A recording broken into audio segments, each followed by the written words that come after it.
Dom Casmurro, capítulo 36. Ideias sem pernas e ideias sem braços. Deixei-os a pretexto de brincar e fui-me outra vez a pensar na aventura da manhã. Era o que melhor podia fazer, sem latim e até com latim. Ao cabo de 5 minutos, lembrou-me ir correndo à casa vizinha, agarrar Capitu, desfazer-lhe as tranças, refazê-las e concluí-las daquela maneira particular, boca sobre boca. É isto, vamos, é isto. Ideia só, ideia sem pernas. As outras pernas não queriam correr nem andar. Muito depois é que saíram vagarosamente e levaram-me à casa de Capitu. Quando ali cheguei, dei com ela na mesma sala, sentada na marquesa, almofada no regaço, cozendo em paz. Não me olhou de rosto, mas o furto e o medo, ou se preferes a fraseologia do agregado, oblíqua e dissimulada. As mãos pararam depois de escravada a agulha no pano. Eu, do lado oposto da mesa, não sabia que fizesse e outra vez me fugiram as palavras que trazia. Assim gastamos alguns minutos compridos, até que ela deixou inteiramente a costura, ergueu-se e esperou-me. Fui ter com ela e perguntei se a mãe havia dito alguma coisa. Respondeu-me que não. A boca com que respondeu era tal que cuido haver-me provocado um gesto de aproximação. Certo é que Capitu recuou um pouco. Era a ocasião de pegá-la, puxá-la e beijá-la. Ideia só, ideia sem braços. Os meus ficaram caídos e mortos. Não conhecia nada da escritura. Se conhecesse, é provável que o espírito de Satanás me fizesse dar à língua mística do cântico um sentido direto e natural. Não obedecia ao primeiro versículo, aplique ele os lábios, dando-me o ósculo da sua boca, e pelo que respeita aos braços, que tinha inertes, bastaria cumprir o versículo 6 do capítulo 2. A sua mão esquerda se pôs já debaixo da minha cabeça, e a sua mão direita me abraçará depois. Vedes aí a cronologia dos gestos. Era só executá-la, mas ainda que eu conhecesse o texto, as atitudes de Capitu eram agora tão retraídas que não sei se não continuaria parado. Foi ela, entretanto, que me tirou daquela situação. Capítulo 37. A alma é cheia de mistérios. Padre Cabral estava esperando há muito tempo? Hoje não dei lição, tive férias. Expliquei-lhe o motivo das férias, contei-lhe também que o padre Cabral falara da minha entrada no seminário apoiando a resolução de minha mãe. E disse dele coisas feias e duras. Capitu refletiu algum tempo e acabou perguntando-me se podia ir cumprimentar o padre à tarde em minha casa. Pode, mas para quê? Papai naturalmente há de querer ir também, mas é melhor que ele vá à casa do padre, é mais bonito. Eu não, que já sou meio moça, concluiu rindo. O riso animou-me. As palavras pareciam ser uma troça consigo mesma, uma vez que desde manhã era mulher, como eu era homem. Achei-lhe graça, e para dizer tudo, quis provar-lhe que era moça inteira. Peguei-lhe levemente na mão direita, depois na esquerda, e fiquei assim pasmado e trêmulo. Era a ideia com mãos. Quis puxar as de Capitu para obrigá-la a vir atrás delas, mas ainda agora a ação não respondeu à intenção. Contudo, achei-me forte e atrevido. Não imitava ninguém, não vivia com rapazes que me ensinassem anedotas de amor. Não conhecia a violação de Lucrécia. Dos romances, apenas sabia que falavam pela artinha do padre Pereira e eram patrícios do Pôncio Pilatos. Não nego que o final do penteado da manhã era um grande passo no caminho da movimentação amorosa, mas o gesto de então foi justamente o contrário desse. De manhã ela derreou a cabeça, agora fugia-me. Nem é só nisso que os lances diferiam um com o outro, parecendo haver repetição, houve contraste. Penso que ameacei puxá-la a mim. Não juro. Começava a estar tão alvoroçado que não pude ter toda a consciência dos meus atos, mas concluo que sim, porque ela recuou e quis tirar as mãos das minhas. Depois, talvez por não poder recuar mais, colocou um dos pés diante e outro atrás e fugiu com o busto. Foi este gesto que me obrigou a reter-lhe as mãos com força. O busto, afinal, cansou e cedeu, mas a cabeça não quis ceder também, e caía para trás, inutilizava todos os meus esforços, porque eu já fazia esforços, leitor amigo. Não conhecendo a lição do cântico, não me acudiu estender a mão esquerda por baixo da cabeça dela. Demais, esse gesto supõe um acordo de vontades, e Capitu, que me resistia agora, aproveitaria o gesto para arrancar-se a outra mão, e fugir-me inteiramente. Ficamos naquela luta sem estrépito, porque apesar do ataque e da defesa, não perdíamos a cautela necessária para não sermos ouvidos lá de dentro. A alma é cheia de mistérios. Agora sei que a puxava, a cabeça continuou a recuar até que cansou. Mas então foi a vez da boca. A boca de Capitu iniciou um movimento inverso relativamente à minha, indo para um lado quando eu a buscava do lado oposto. Naquele desencontro, estivemos sem que ousasse um pouco mais e bastaria um pouco mais. Nisto, ouvimos bater à porta e falar no corredor. Era o pai de Capitu, que voltava da repartição um pouco mais cedo. Como usava às vezes, abre Nanata, abre Capitu. Aparentemente era o mesmo lance da manhã, quando a mãe deu conosco.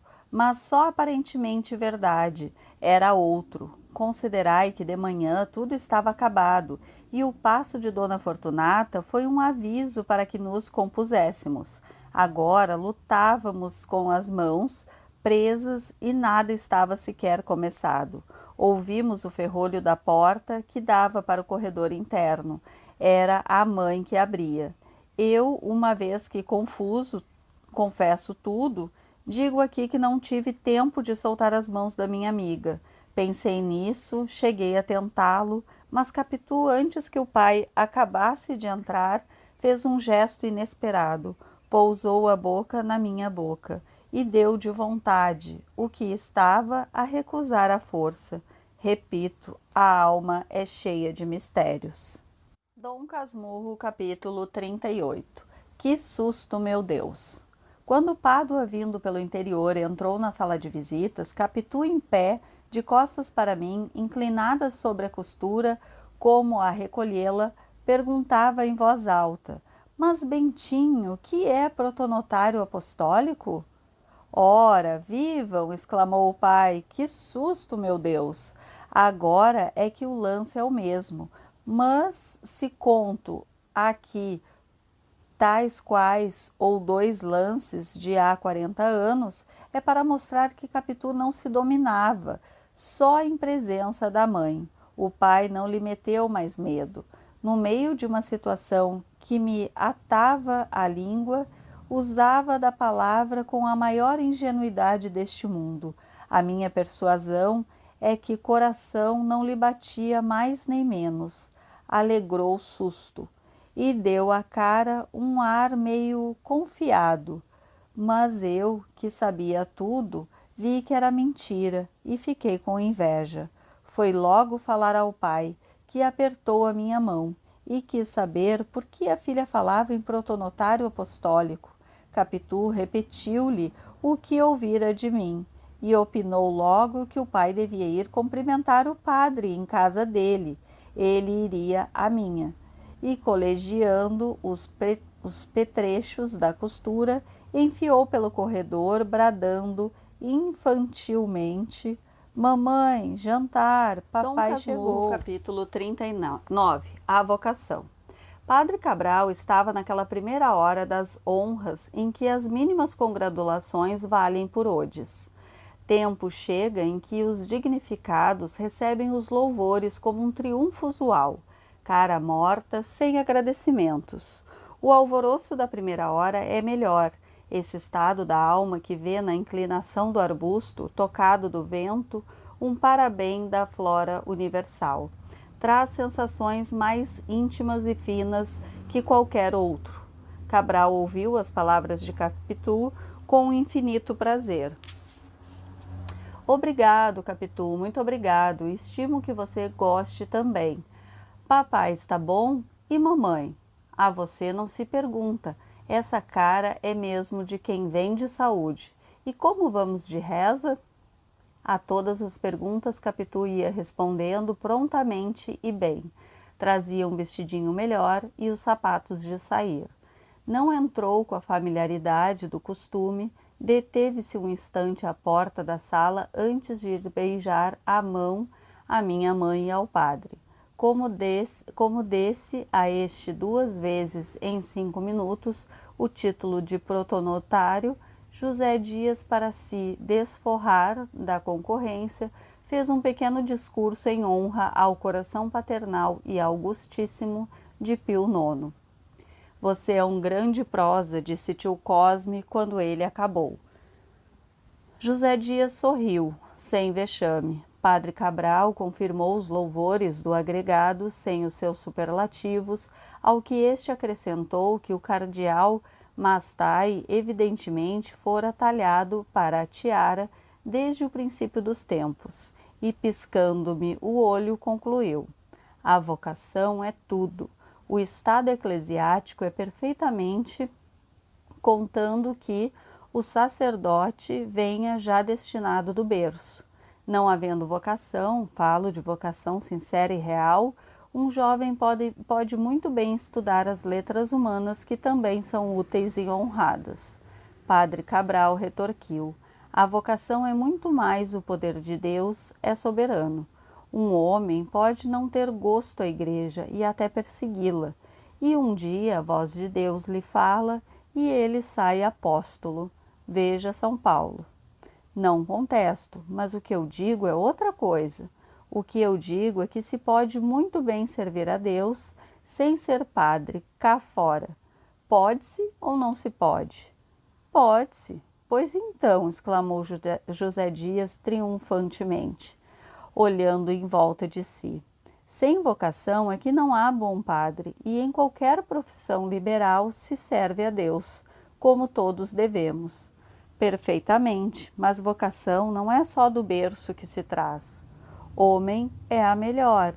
Um moço sem gosto nenhum à vida eclesiástica pode acabar por ser muito bom padre. Tudo é que Deus o determine. Não me quero dar por modelo, mas aqui estou, eu que nasci com a vocação da medicina, meu padrinho que era coadjutor de Santa Rita, teimou com meu pai para que me metesse no seminário, meu pai cedeu. Pois, senhor, tomei tal gosto aos estudos e à campanha dos padres que acabei ordenando-me. Mas suponha que não acontecia assim e que eu não mudava de vocação. O que é que aconteceria? Tinha estudado no seminário algumas matérias que é bom saber e são para sempre, melhor ensinadas naquelas casas. Prima Justina interveio. Como? Então pode-se entrar para o seminário e não sair padre? Padre Cabral respondeu que sim, que se podia, e voltando-se para mim, falou da minha vocação que era manifesta. Os meus brinquedos foram sempre de igreja, e eu adorava os ofícios divinos. A prova não provava. Todas as crianças do meu tempo eram devotas. Cabral acrescentou que o reitor de São José, a quem contara ultimamente a promessa de minha mãe, tinha o meu nascimento por milagre. Ele era da mesma opinião. Capitu, cosida às saias da minha mãe, não atendia aos olhos ansiosos que lhe mandava. Também não parecia escutar a conversação sobre o seminário e suas consequências, e, aliás, decorou o principal, como vinha saber depois. 2 vezes fui à janela esperando que ela fosse também e ficássemos à vontade, sozinhos até acabar o mundo, se acabasse, mas Capitu não me apareceu. Não deixou minha mãe, senão para ir embora, eram Aves Marias, despediu-se. Vai com ela, Bentinho, disse minha mãe. Não precisa não, dona Glória, acudiu ela rindo, eu sei o caminho. Adeus, seu protonotário. Adeus, Capitu. Tendo dado um passo no sentido de atravessar a sala, é claro que o meu dever, o meu gosto, todos os impulsos da idade e da ocasião, eram atravessá-la de todo. Seguir a vizinha, corredor afora, descer a chácara, entrar no quintal, dar-lhe terceiro beijo e despedir-me. Não me importou a recusa, que cuidei simulada, e enfiei pelo corredor. Mas Capitu, que ia depressa, estacou e fez-me sinal que voltasse. Não obedeci, cheguei-me a ela. Não venha, não, amanhã falaremos. Mas eu queria dizer a você amanhã. Escuta, fica. Falava baixinho, pegou minha mão e pôs o dedo na mão. Uma pedra que veio de dentro acender o lampião do corredor. Vendo-nos naquela atitude quase às escuras, riu de simpatia e murmurou com um tom que ouvíssemos alguma coisa que não entendi bem nem mal. Capitu segredou-me que a escrava desconfiara e ia talvez contar às outras. Novamente me intimidou que ficasse e retirou-se. Eu deixei-me estar parado, pregado, agarrado ao chão. Capítulo 40. Uma égua. Ficando só, refleti algum tempo e tive uma fantasia. Já conheceis as minhas fantasias. Contei-vos a da visita imperial. Disse-vos a desta casa de engenho novo, reproduzindo a de mata-cavalos. A imaginação foi a companheira de toda a minha existência, viva, rápida, inquieta, alguma vez tímida e amiga de empacar. As mais delas capaz de engolir campanhas e campanhas correndo. Creio haver lido em Tácito que as éguas íberas concebiam pelo vento. Se não foi ele, foi noutro autor antigo, que entendeu guardar essa crendice nos seus livros. Neste particular, a minha imaginação era uma grande égua íbera. A menor brisa lhe dava um porto, que saía logo o cavalo de Alexandre. Mas deixemos metáforas atrevidas e impróprias dos meus 15 anos. Digamos o caso simplesmente. A fantasia daquela hora foi confessar a minha mãe os meus amores, que lhe dizer que não tinha vocação eclesiástica. A conversa sobre vocação tornava-me agora toda inteira, e ao passo que me assustava, abria-me uma porta de saída. Sim, é isto, pensei. Vou dizer à mamãe que não tenho vocação e confesso o nosso namoro. Se ela duvidar, conto-lhe o que se passou outro dia, o penteado Casmurro, capítulo e o 41, a audiência secreta. O resto fez-se ficar mais algum tempo no corredor pensando. Vi entrar o doutor João da Costa e preparou-se logo o voltarete do costume. Minha mãe saiu da sala e, dando comigo, perguntou se acompanhara a Capitu. Não, senhora, ela foi só. E quase investindo para ela, mamãe, eu queria lhe dizer uma coisa. Que é? Toda assustada, quis saber o que é que me doía, se a cabeça, se o peito, se o estômago, e apalpava-me a testa para ver se tinha febre. Não tenho nada não, senhora. Mas então o que é? É uma coisa, mamãe, me escute, olhe, é melhor depois do chá. Logo, não é nada mal, mamãe astuça-se por tudo, não é coisa de cuidado. Não é moléstia? Não, senhora. É isso, é volta de constipação, disfarças para não tomar suadouro, mas tu estás constipado, conhece-se pela voz. Tentei rir para mostrar que não tinha nada, nem por isso permitiu adiar a confidência. Pegou em mim, levou-me ao quarto dela, acendeu vela e ordenou-me que lhe dissesse tudo. Então eu perguntei-lhe para participar quando é que ia para o seminário. Agora só para o ano, depois das férias. Vou para ficar? Como ficar? Não volto para casa? Voltas aos sábados e pelas férias. É melhor. Quando te ordenes padre, vens morar comigo. Enxuguei os olhos e o nariz, ela afagou-me e depois quis repreender-me, mas creio que a voz lhe tremia e pareceu-me que tinha os olhos úmidos. Disse-lhe que também sentia nossa separação. Negou que fosse separação. Era só alguma ausência por causa dos estudos. Só os primeiros dias. Em pouco tempo, eu me acostumaria aos companheiros e aos mestres e acabaria gostando de viver com eles. Eu só gosto de mamãe. Não houve cálculo nessa palavra, mas estimei dizê-la por fazer crer que ela era a única afeição, desviava as suspeitas de cima de Capitu. Quantas intenções viciosas há assim que embarcam a meio caminho, numa frase inocente e pura, chega a fazer suspeitar que a mentira é muita vez tão involuntária como a transpiração. Por outro lado, leitor amigo, nota que eu queria desviar as suspeitas de cima de Capitu, quando havia chamado minha mãe justamente para confirmá-las, mas as contradições são deste mundo.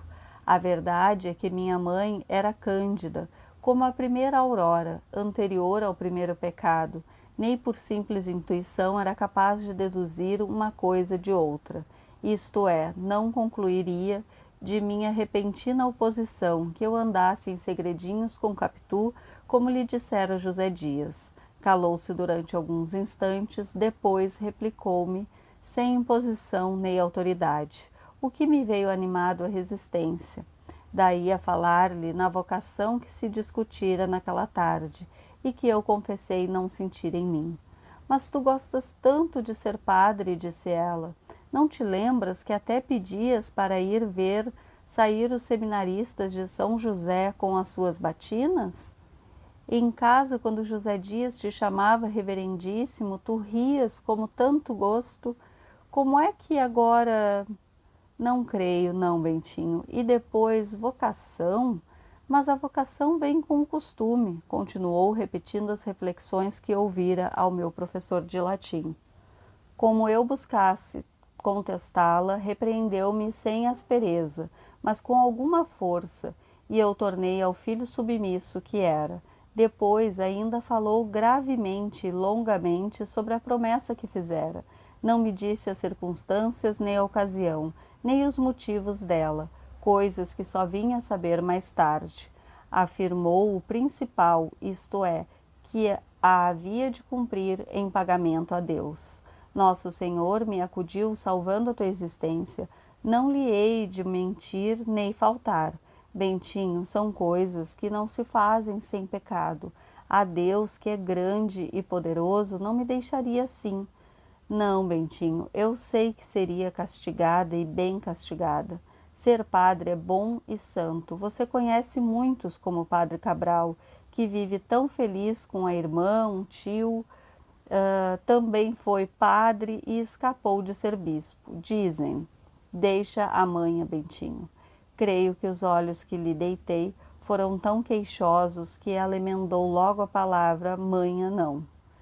Não podia ser manha, sabia muito bem que eu era amigo dela, e não seria capaz de fingir um sentimento que não tivesse. Moleza é o que queria dizer, que me deixasse de moleza, que me fizesse homem e obedecesse ao que cumpria, em benefício dela e para o bem da minha alma. Todas essas coisas e outras foram ditas um pouco atropeladamente, e a voz não lhe saía clara, mas velada e esganada. Vi que a emoção dela era outra vez grande, mas não recuava dos seus propósitos e aventurei-me a perguntar-lhe: e se mamãe pedisse a Deus que dispensasse da promessa? Não, não peço. Estás tonto, Bentinho. E como havia de saber que Deus me dispensava? Talvez em sonho às vezes com os anjos e santos. Também eu, meu filho, mas é inútil. Vamos, é tarde, vamos para a sala. Está entendido. No primeiro ou no segundo mês do ano que vem, irás para o seminário. O que eu quero é que saibas bem os livros que estás estudando. É bonito, não só para ti, para o padre Cabral. No seminário há interesse em te conhecer, porque o padre Cabral fala de ti com entusiasmo. Caminhou para a porta, saímos ambos. Antes de sair, voltou-se para mim e quase a vi saltar-me ao colo e dizer-me que não seria padre. Este era já o seu desejo íntimo, à proporção que se aproximara o tempo.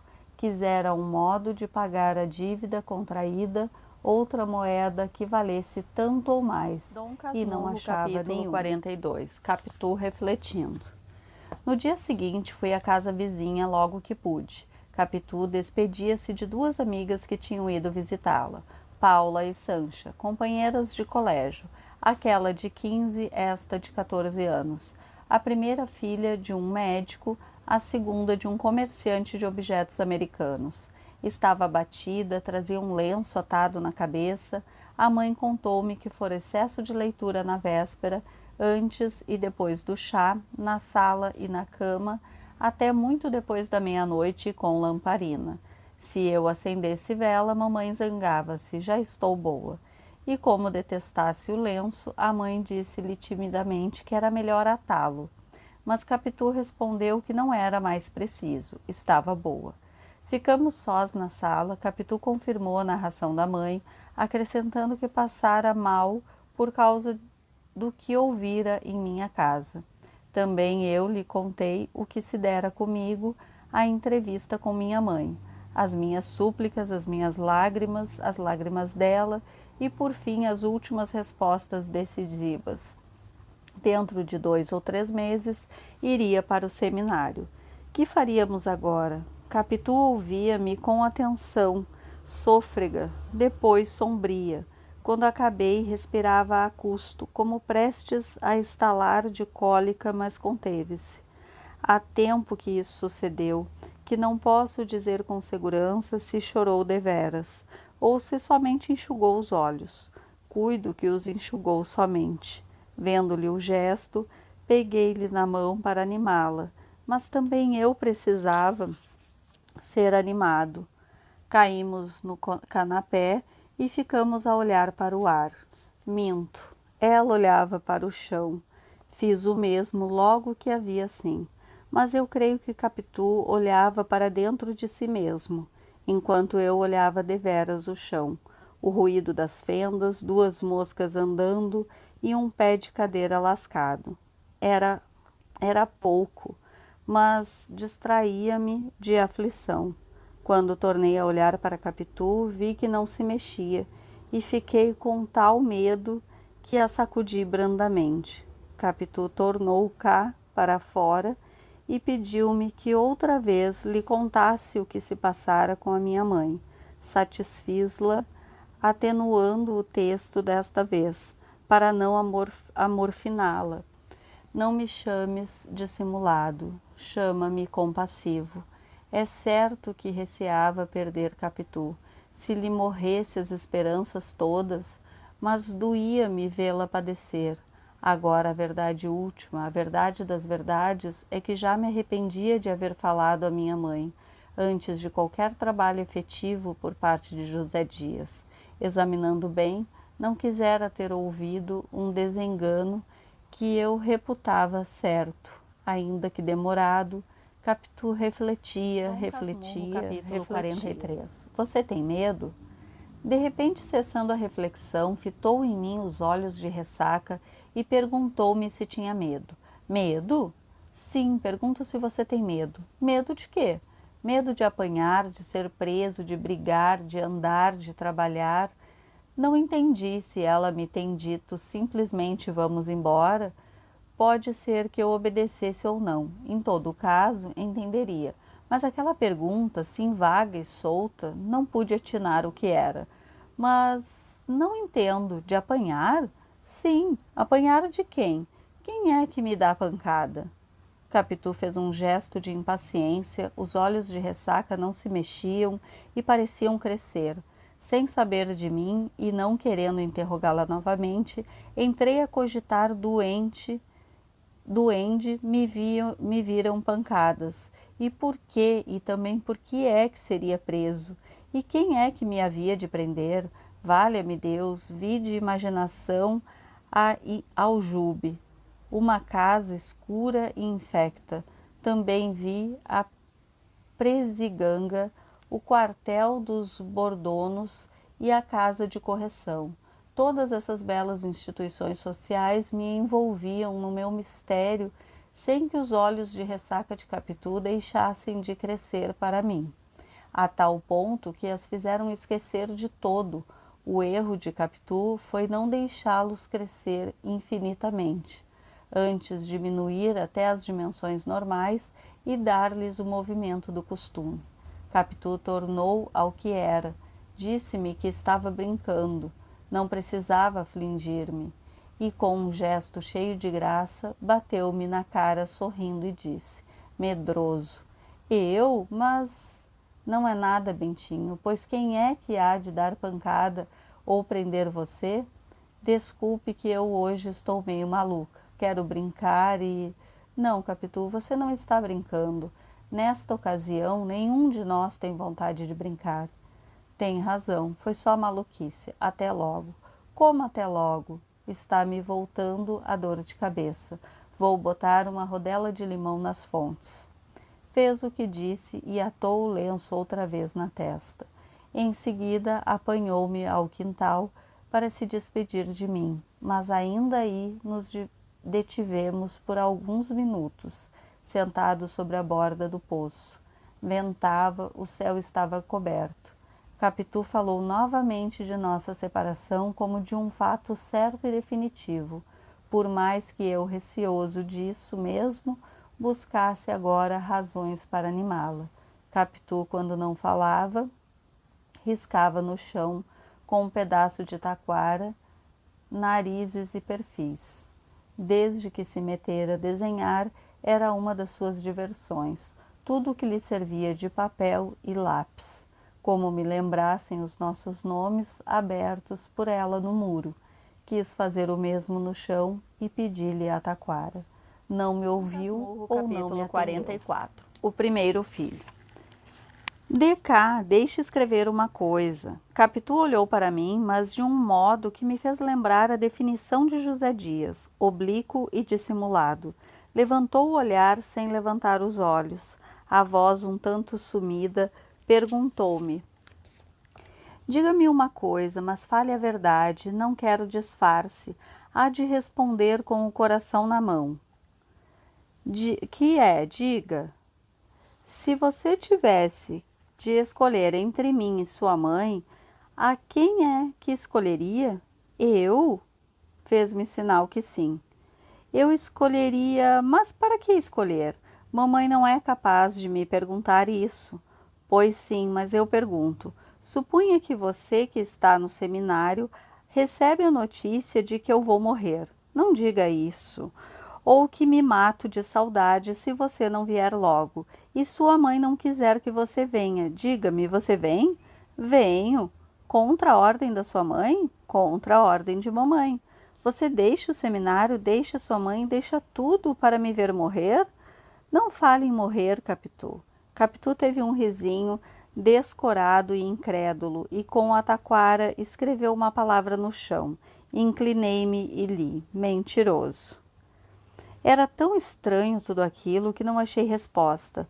Não atinava com a razão do escrito, como não atinava com a do falado. Se me acudisse ali uma injúria grande ou pequena, é possível que a escrevesse também com a mesma taquara, mas não me lembrava nada, tinha a cabeça vazia. Ao mesmo tempo, tornei-me de receio de que alguém nos pudesse ouvir ou ler.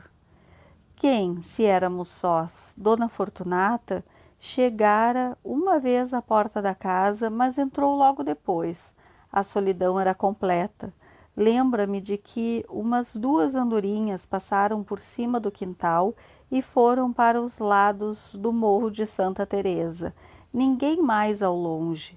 Vozes vagas e confusas, na rua um tropel de bestas, do lado da casa o chiliar dos passarinhos do Pádua, nada mais, ou somente este fenômeno curioso que o nome escrito por ela não só me espiava no chão com gesto escarninho, mas até me pareceu que repercutia no ar. Tive então uma ideia ruim. Disse-lhe que, afinal de contas, a vida de padre não era má, e eu podia aceitá-la sem grande pena. Como desforço, era pueril, mas eu sentia a secreta esperança de vê-la atirar-se a mim, lavada em lágrimas. Capitu limitou-se a regalar muito os olhos e acabou por dizer: Padre é bom, não há dúvidas, melhor que padre só cônego, por causa das meias roxas. O roxo é cor muito bonita, pensando bem, é melhor cônego. Mas não se pode ser cônego sem ser primeiramente padre, disse-lhe eu, mordendo os beiços. Bem, comece pelas meias pretas, depois virão as roxas. O que eu não quero perder é a sua missa nova. Avise-me a tempo para fazer um vestido à moda saia-balão e babados grandes. Mas talvez nesse tempo a moda seja outra. A igreja há de ser grande. Carmo ou São Francisco ou Candelária, Candelária também. Qualquer serve, conquanto que eu ouça a missa nova.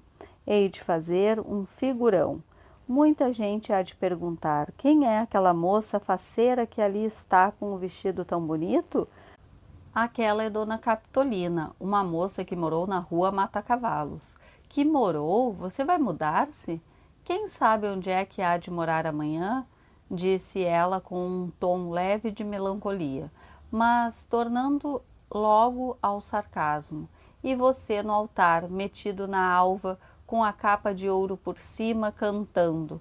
Ah, como eu sinto não ser o poeta romântico para dizer que isso era um duelo de ironias.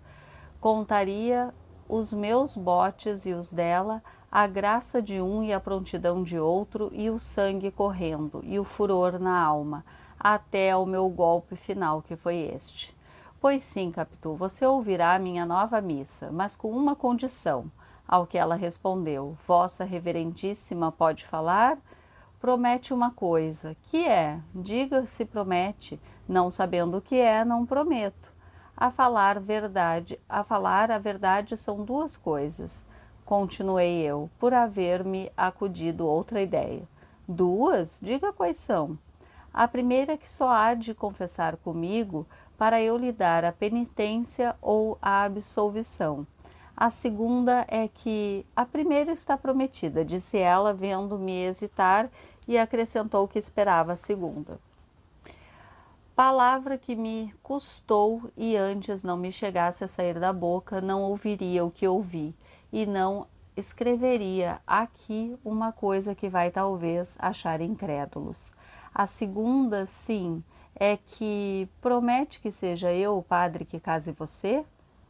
Que me case? Disse ela um tanto comovida. Logo depois fez descair os lábios e abanou a cabeça. Não, Bentinho, disse, seria esperar muito tempo. Você não vai ser padre já amanhã, leva muitos anos.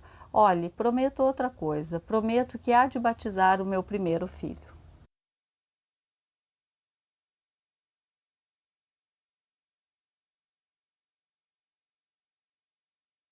Dom Casmurro, capítulo 45. Abane a cabeça, leitor.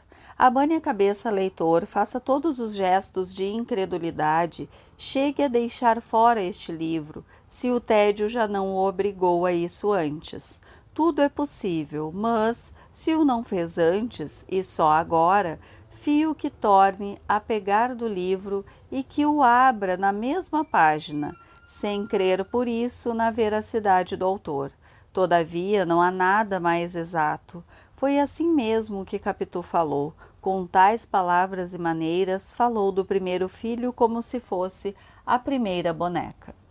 Quanto ao meu espanto, se também foi grande, veio de mistura com uma sensação esquisita. Percorreu-me um fluido, aquela ameaça de um primeiro filho, o primeiro filho de Capitu, o casamento dela com outro, portanto, a separação absoluta, a pedra, a aniquilação, tudo isso produzia um tal feito que não achei palavra nem gesto. Fiquei estúpido. Capitu sorria. Eu via o primeiro filho capítulo 46. As pazes.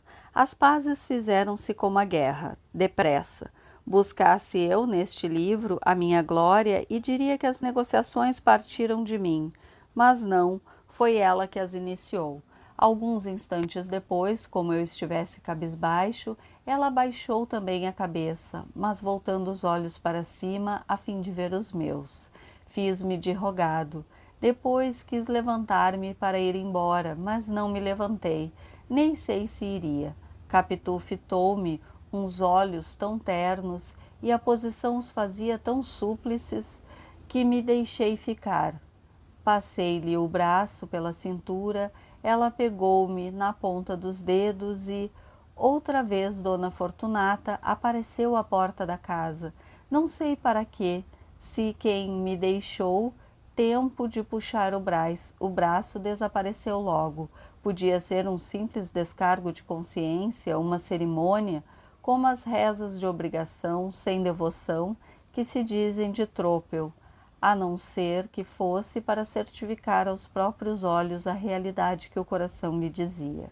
Fosse o que fosse, o meu braço continuou a apertar a cintura da filha, e foi assim que nos pacificamos. O bonito é que cada um de nós queria agora as culpas para si, e pedíamos reciprocamente perdão. Capitu alegava a insônia, a dor de cabeça, o abatimento do espírito e, finalmente, os seus calundus.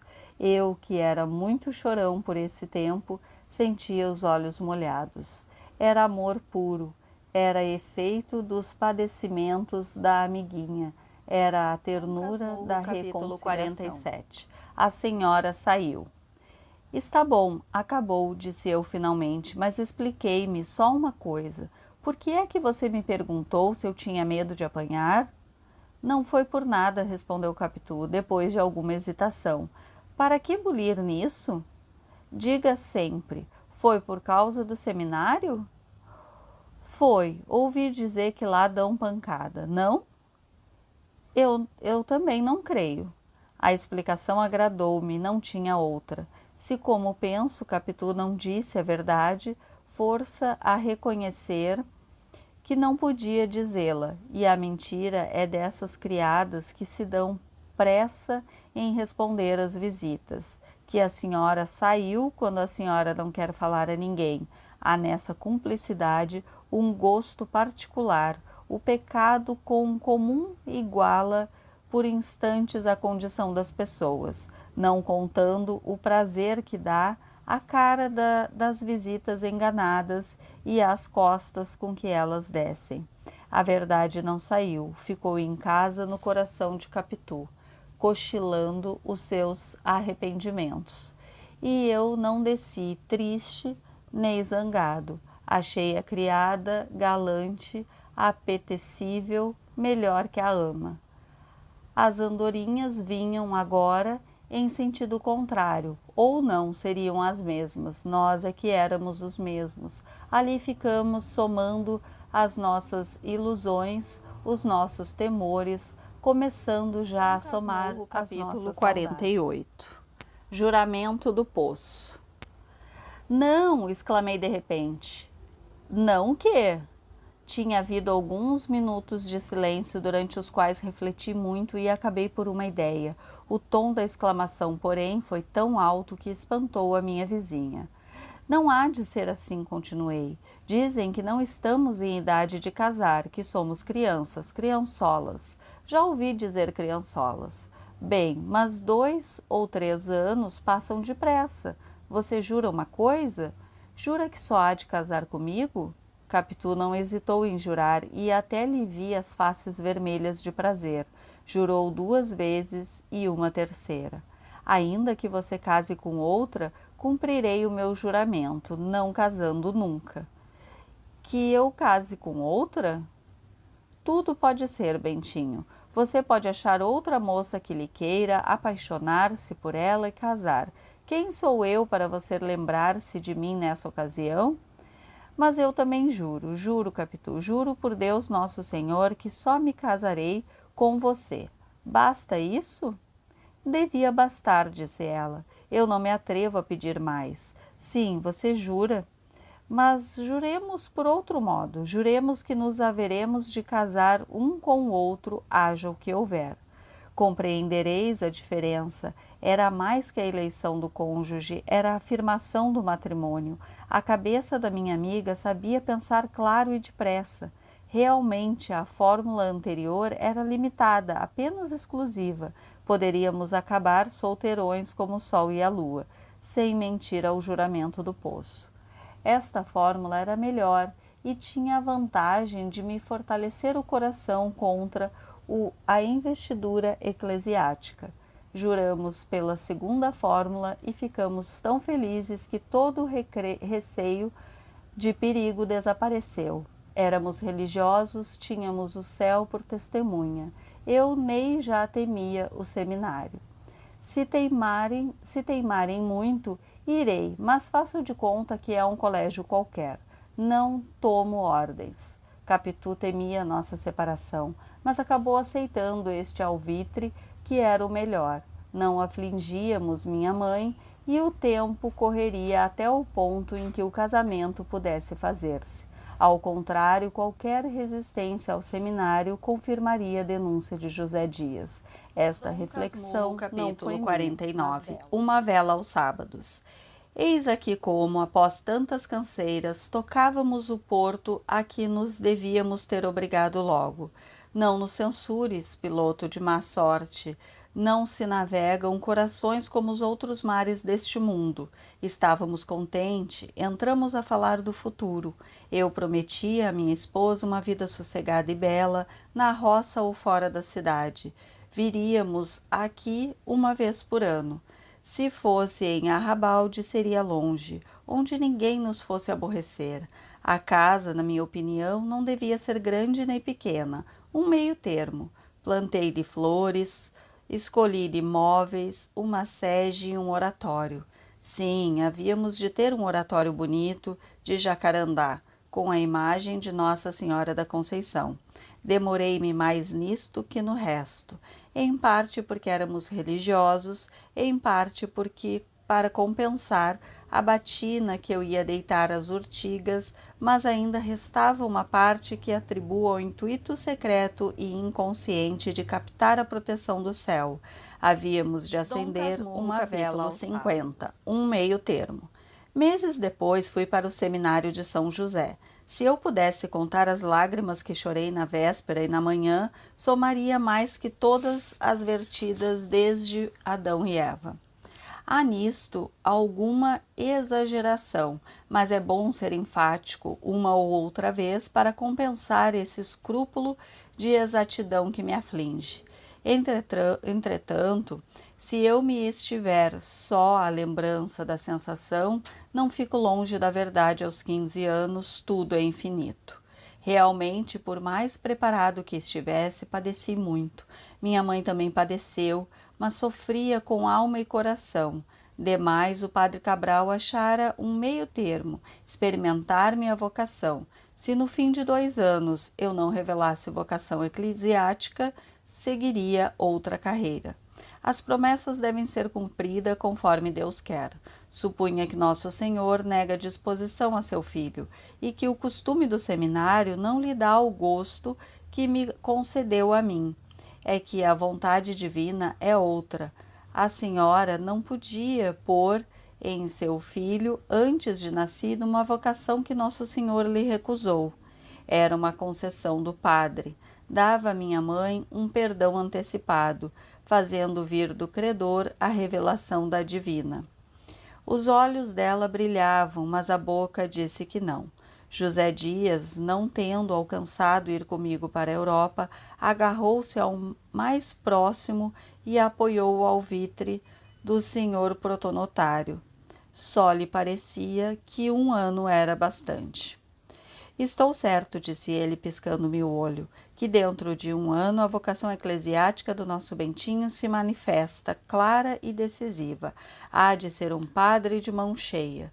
Também, se não vier em 1 ano, e a mim mais tarde em particular.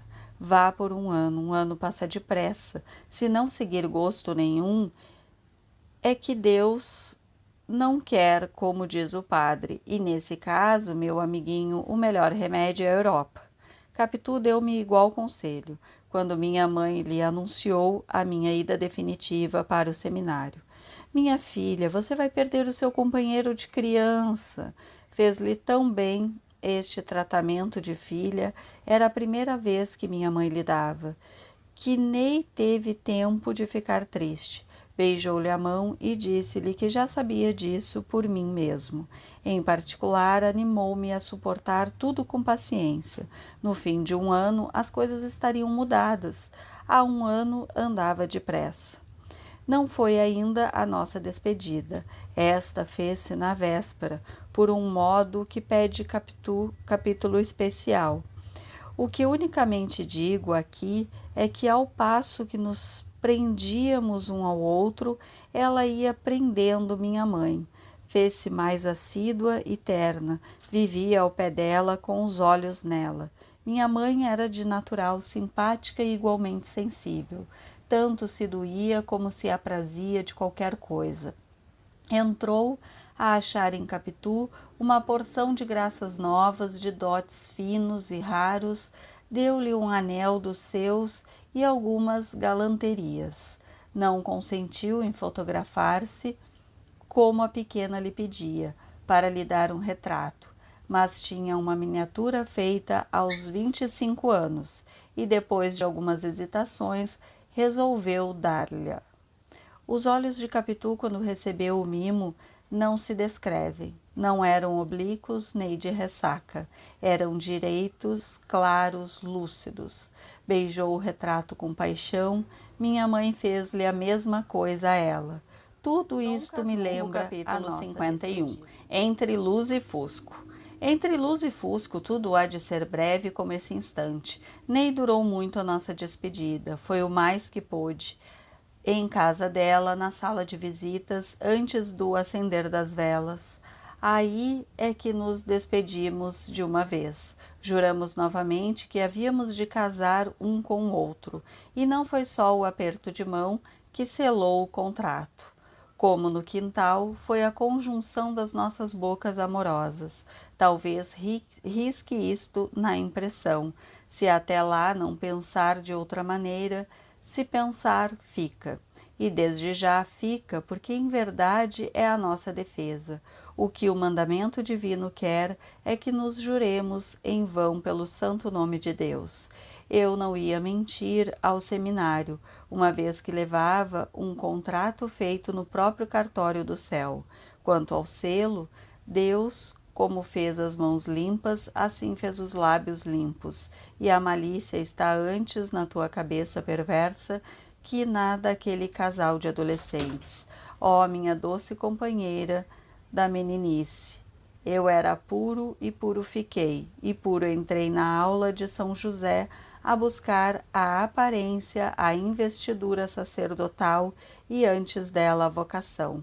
Mas a vocação eras tu, a investidura capítulo 52, o velho Pádua. Já agora conto também os adeuses do velho Pádua. Logo cedo veio à nossa casa. Minha mãe disse-lhe que fosse falar-me ao quarto. Dá licença? Perguntou, metendo a cabeça pela porta. Fui apertar-lhe a mão, ele abraçou-me com ternura. Seja feliz, disse-me. A mim e a toda a minha gente, creia que ficam com muitas saudades. Todos nós estimamos muito ao Senhor como merece. Se lhe disserem outra coisa, não acredite, são intrigas. Também eu, quando me casei, fui vítima de intrigas. Disseram-me: Deus é grande e descobre a verdade. Se algum dia perder sua mãe, seu tio, coisa que eu, por esta luz que me alumia, não desejo, porque são boas pessoas, excelentes pessoas, eu sou grato às finezas recebidas. Não, eu não sou como os outros. Certos parasitas vindos de fora para a desunião das famílias, aduladores, baixos. Não, eu não sou, eu sou de outra espécie. Não vivo papando os jantares, nem morando em casa alheia. Enfim, são os mais infelizes. Por que falará assim? Pensei. Naturalmente, sabe que José Dias diz mal dele. Mas, como ia dizendo, se algum dia perder os seus parentes, pode contar com a nossa companhia. Não é suficiente em importância, mas a afeição é imensa, creia. Padre que seja, a nossa casa está às suas ordens. Quero que não esqueça o velho Pádua. Suspirou e continuou. Não esqueça o seu velho Pádua, e se tem algum trapinho que me deixe em lembrança, um caderninho latino, qualquer coisa, um botão de colete, qualquer que já lhe não preste para nada, o valor é a lembrança. Tive um sobressalto. Havia embrulhado em um papel um cacho dos meus cabelos, tão grandes e tão bonitos, cortados na véspera. A intenção era levá-los a Capitu ao sair, mas tive ideia de dá-lo ao pai. A filha saberia tomá-lo e guardá-lo. Peguei do embrulho e dei-lhe. Aqui está, guarde.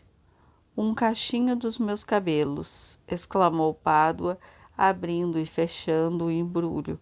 Ah, obrigada, obrigada, por mim e pela minha grande gente. Vou dá-lo à velha para guardá-lo ou à pequena, que é mais cuidadosa que a mãe. Que lindos que são! Como é que se corta uma beleza dessas? Dê cá um abraço. Outro, mais outro. Adeus. Tinha os olhos úmidos deveras. Levava a cara dos desenganados, como quem empregou em um só bilhete todas as suas economias de esperança e vê sair branco o maldito número, um número tão bonito. Capítulo 53. A caminho. Fui para o seminário. Poupa-me as outras despedidas.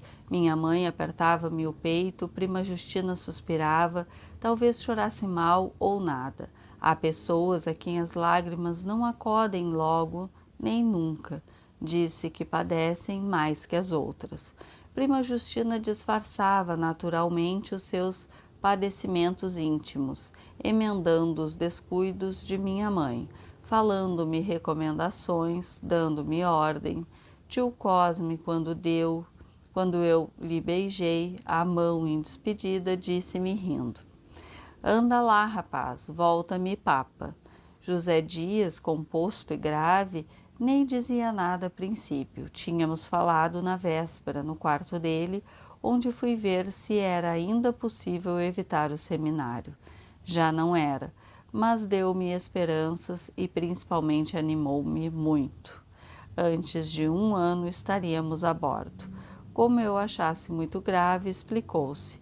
Dizem que não é bom tempo de atravessar o Atlântico. Vou indagar, se não for, iremos em março ou abril. Posso estudar medicina aqui mesmo. José Dias correu os dedos pelos suspensórios com um gesto impaciente, apertou os beiços até que formalmente rejeitou o alvitre. Não duvidaria aprovar a ideia, disse ele. Se a escola de medicina não ensinassem exclusivamente a podridão alopata, a alopatia é o erro dos séculos e vai morrer, é assassinato, é a mentira, é a ilusão.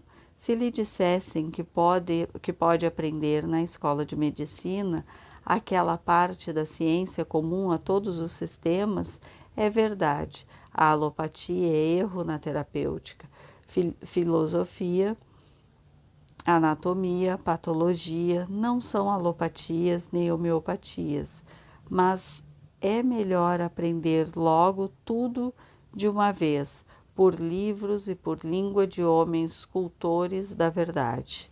Assim falara na véspera e no quarto.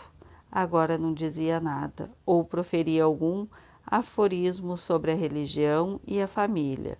Lembro-me deste: dividi-lo com Deus é ainda possuí-lo. Quando minha mãe me deu o último beijo, quadro amantíssimo, suspirou ele. Era manhã de um lindo dia, os moleques cochilavam, as crianças tomavam a bênção, bênçãozinho, Bentinho, não se esqueça de sua Joana, sua Miquelina, fica rezando por você. Na rua, José Dias assistiu nas esperanças. Aguente um ano. Até lá, tudo será arranjado. Dom Casmurro, capítulo 54. Panegírico de Santa Mônica. No seminário, não vou contar o seminário, nem me bastaria isso um capítulo. Não, senhor meu amigo, algum dia, sim, é possível que componha um abreviado do que ali vi e vivi. Das pessoas que tratei, dos costumes de todo o resto, esta sarna de escrever, quando pega os 50 anos, não desapega mais. Na mocidade é possível curar-se um homem dela, e sem ir mais longe, aqui mesmo no seminário tive um companheiro que compôs versos à maneira dos de Junqueira Freire, cujo livro de frade poeta era recente. Ordenou-se anos depois. Encontrei-o no coro de São Pedro e pedi-lhe que me mostrasse os versos novos. Que versos? Perguntou meio espantado. Os seus, pois não se lembra que no seminário... sorriu ele. Sorriu e continuou a procurar num livro aberto a hora em que tinha de cantar no dia seguinte. Confessou-me que não fizera mais versos depois de ordenado. Foram cócegas da mocidade. Coçou-se, passou, estava bom. E falou-me em prosa de uma infinidade de coisas do dia, da vida cara, um sermão do padre X, uma vigairaria mineira. Contrário a isso, foi um seminarista que não seguiu carreira. Chamava-se... Não é preciso dizer o nome, basta o caso. Tinha composto um panegírico de Santa Mônica, elogiado por algumas pessoas e então lido entre os seminaristas. Alcançou licença de imprimi-lo e dedicou-o a Santo Agostinho. Tudo isso é história velha. O que é mais moço é que um dia, em 1882, indo ver certo negócio em repartição da Marinha, ali dei com este, meu colega, feito chefe de uma seção administrativa. Deixara seminário, deixara letras, casara e esquecera tudo, menos o panegírico de Santa Mônica, umas 29 páginas que veio distribuído pela vida fora. Como se precisasse de algumas informações, fui pedir-lhes, e seria impossível achar melhor nem mais pronta vontade. Deu-me tudo, claro, certo, copioso. Naturalmente, conversamos do passado, memórias pessoais, casos de estudo, incidentes de nada, um livro, um verbo, um mote, toda a velha palhada, saiu cá fora e rimos juntos, e suspiramos de companhia. Vivemos algum tempo do nosso velho seminário, ou porque era dele, ou porque éramos então moço. As velhas recordações traziam tal poder de felicidade, que se alguma sombra contrária houve então, não apareceu agora. Ele confessou-me que perdera de vista todos os companheiros do seminário. Também eu, quase todos, uma vez ordenados, voltaram naturalmente às suas províncias e os daqui tomaram vigairarias fora. Bom tempo, suspirou ele. E após alguma reflexão, fitando em mim uns olhos murchos e teimosos, perguntou-me: conservou o meu panegírico? Não achei que dizer. Tentei mover os beiços, mas não tinha palavra. Afinal, perguntei: panegírico? Que panegírico? O meu panegírico de Santa Mônica. Não me lembrou logo, mas a explicação devia bastar, e depois de alguns instantes de pesquisa mental, respondi que por muito tempo o conservava, mas as mudanças, as viagens, hei de levar-lhe um exemplar. Antes de 24 horas estava em minha casa com o folheto. um velho folheto de 26 anos, encardido, manchado do tempo, mas sem lacuna, e com uma dedicatória manuscrita e respeitosa. É o penúltimo exemplar, disse-me. Agora só me resta um, que não posso dar a ninguém. E como me visse folhear o apósculo, veja se lhe lembra algum pedaço, disse-me. 26 anos de intervalo, fazer morrer amizades mais estreitas e assíduas, mas era cortesia, era quase caridade recortar alguma lauda. Li uma delas, acentuando certas frases para lhe dar a impressão de que achava um eco em minha memória. Concordou que fossem belas, mas preferia outras, e apontou-as. Recorda-se bem? Perfeitamente. Panegírico de Santa Mônica. Como isto me fez remontar os anos da minha mocidade. Nunca me esqueceu o seminário, creia. Os anos passam, os acontecimentos vêm uns sobre os outros e as sensações também.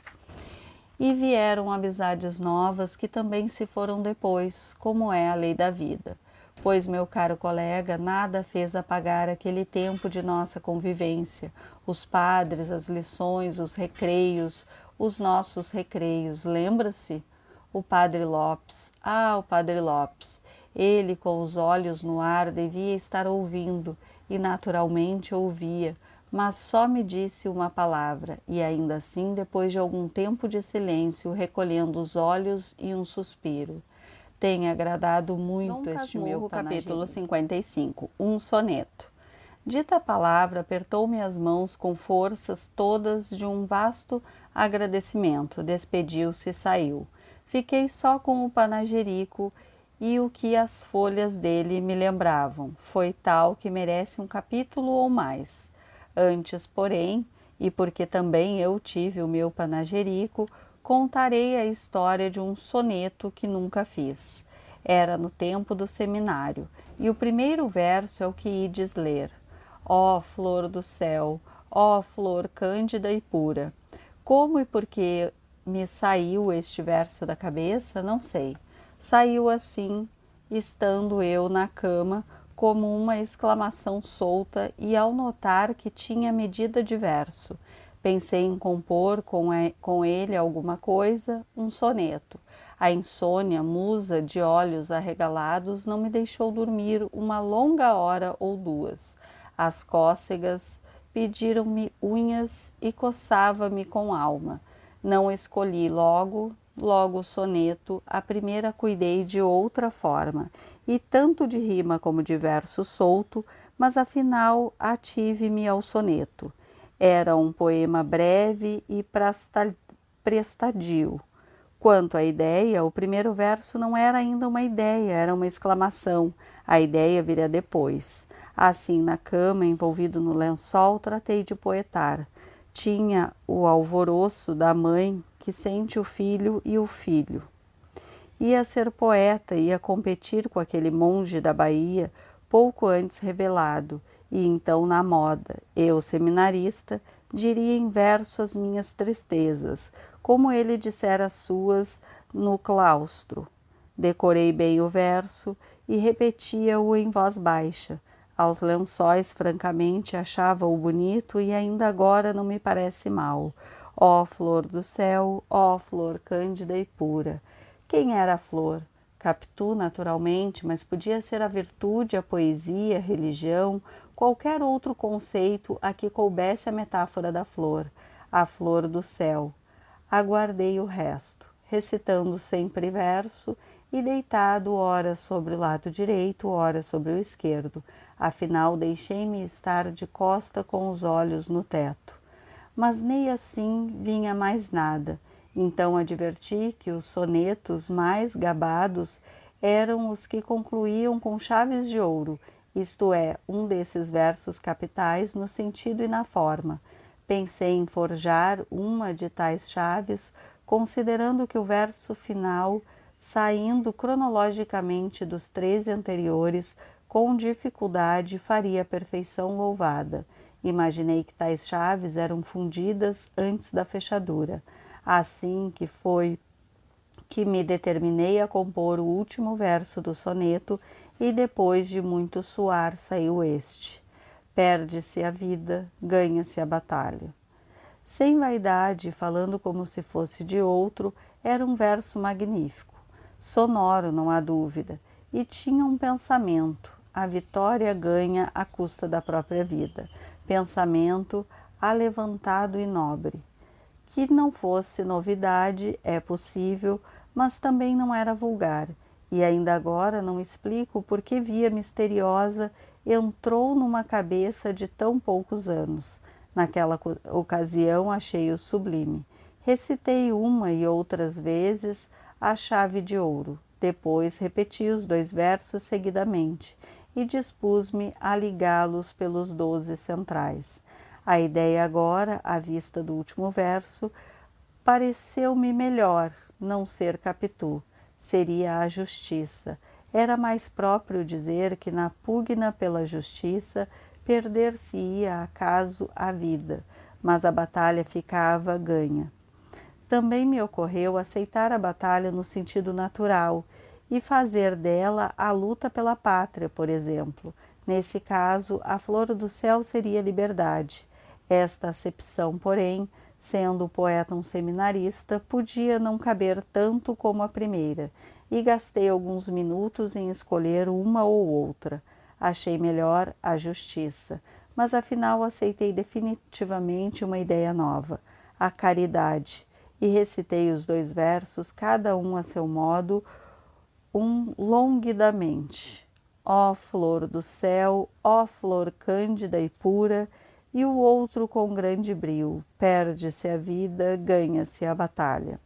A sensação que tive é que ia sair um soneto perfeito. Começar bem e acabar bem não era pouco. Para me dar um banho de inspiração, evoquei alguns sonetos célebres e anotei que os mais deles eram facílimos. Os versos saíam um dos outros, com a ideia em si, tão naturalmente que se não acabava de crer se ela é que os fizera, se eles é que a suscitavam. Então, tornava ao meu soneto e novamente repetia o primeiro verso e esperava o segundo. O segundo não vinha, nem terceiro, nem quarto, não vinham nenhum. Tive algum ímpeto de raiva e mais de uma vez pensei em sair da cama e ir ver tinta e papel. Pode ser que escrevendo os versos acudissem mais. Cansado de esperar, lembrou-me alterar o sentido do último verso com a simples transposição de 2 palavras, assim: ganha-se a vida, perde-se a batalha. O sentido vinha a ser justamente o contrário, mas talvez isso mesmo trouxesse a inspiração. Neste caso, era mais uma ironia. Não exercendo a caridade, pode-se ganhar a vida, mas perde-se a batalha do céu. Criei forças novas e esperei. Não tinha janela. Se tivesse, é possível que fosse pedir uma ideia à noite. E quem sabe se os vagalumes, luzindo cá embaixo, não seriam para mim como rimas das estrelas, e essa viva metáfora não me daria os versos arquivos que os seus consoantes e sentidos próprios? Trabalhei em vão, busquei, catei, esperei, não vieram os versos. Pelo tempo adiante, escrevi algumas páginas em prosa e agora estou compondo esta narração, não achando maior dificuldade que escrever, bem ou mal. Pois, senhores, nada me consola daquele soneto que não fiz.